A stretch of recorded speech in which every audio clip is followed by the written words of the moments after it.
I post pretty frequently about decks I'm thinking about building, but it's far less often that I talk about the ones I've already built. So today I'm going to tell you about two little guys from my recent roster that have been pretty fun to play. First up is Zidane. This is a deck I built for my LGS's monthly Commander League. Each month the store puts out a curated list of mechanics and themes to build from, and you get points for checking off as many boxes as you can. I'm pleased to report that beyond the deck being pretty fun to play, Zidane has been sitting comfortably in the top 3 all month long. The core strategy is finding ways to blink or more frequently copy Zidane and then swing with the best thing at the table, giving it lifelink. But where it gets really interesting is what I like to call the donations box.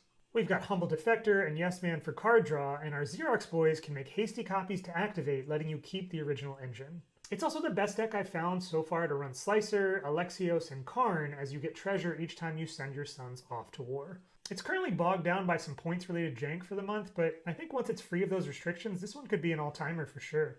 And next we have the Astonishing Ant-Man. I caught this card as soon as it spoiled, and to be honest, I had no idea what to do with it, but I knew something had to be done. First off, let me just say, having a 2-drop in the command zone is an incredible high in and of itself. There's certainly no shortage of strategies in Simic for a commander that gets counters from card draw. That being said, I didn't want to go all in on Simic slap, so I had to sit down with this one for a while. At some point, I was perusing a pile of surplus Secret Lair cards that I'd never really found a home for, and I realized a pretty large chunk of them were group hug staples. I am by no means a Bumbleflower bozo, so these absolutely beautiful cards have just been sitting in a box for months, if not years, waiting for inspiration to strike. Rites of Flourishing is the one that really stuck in my head when I was thinking about Ant-Man. I had considered Azorius Heliod for the rest of the pile, but you need green for rights, and that was one of my favorite arts. Long story short, I've got an Ant-Man deck that draws everyone a bunch of cards and either wins through extremely telegraphed and removable permanents, or mirror forms 1,000 ants into Scrawling Crawler or Altar of the Brood. What are some recent decks you've enjoyed? Let us know in the comments and follow for more smug self-satisfaction.